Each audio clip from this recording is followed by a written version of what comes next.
So the plane we're doing today is the B24 Liberator, made by the Consolidated Company.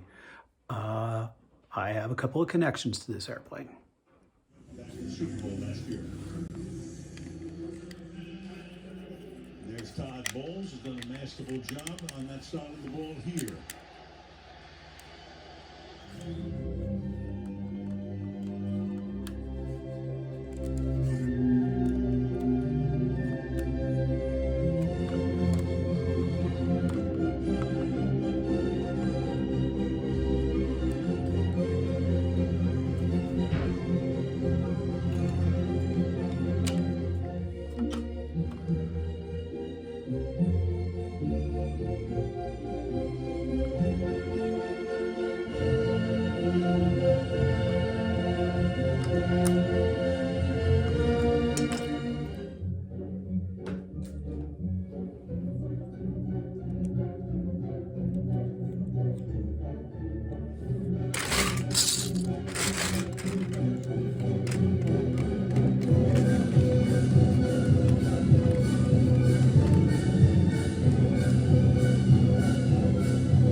So this is the Consolidated B24 Liberator. This is the most heavily produced bomber ever.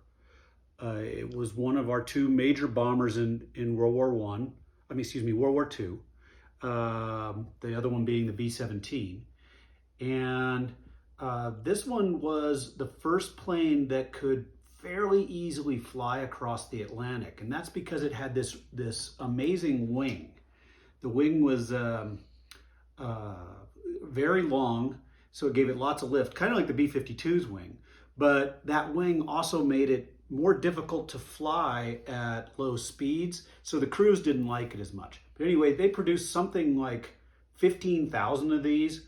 Like 8,000 of them were produced at Ford's car plant. Ford started building bombers and tanks and various things during the war. So made a lot of them. I have a couple of connections to this plane. The first one is my great uncle was shot down after the bombing of Ploesti, the oil fields that the Nazis were using. He was shot down, I believe, over Greece, made his way, he was not captured by the Nazis, he made his way into the underground, and then the underground snuck him out via the Vatican. It's a pretty cool story, actually. The Vatican had this whole way of getting American and English pilots out. The other connection I have, which is more closely connected to me personally, is I wrote this book about this wild mission that took place during World War II, and also us climbing this mountain that had been climbed once before. We didn't realize that until we got well into the project. We thought we were doing the first ascent, but the mountain had been climbed, but we went to climb the mountain, and then I wrote the book telling the story about us climbing the mountain and the World War II events. The World War II event was, in a nutshell, the plane flew all the way from Sri Lanka, which was then called Ceylon, all the way across the northern Indian Ocean, the Bay of Bengal, and dropped these 5 guys. There were actually 2 planes flying. Dropped 5 guys out of the plane, and the guys were supposed to gather intelligence on the Japanese so that we would know what we were coming into when we attacked Borneo. It was one of those crazy World War II missions where they just thought those guys were probably going to die. They were headhunters, snakes. They might die just on the drop because there was no clearing. They just had to drop through the jungle.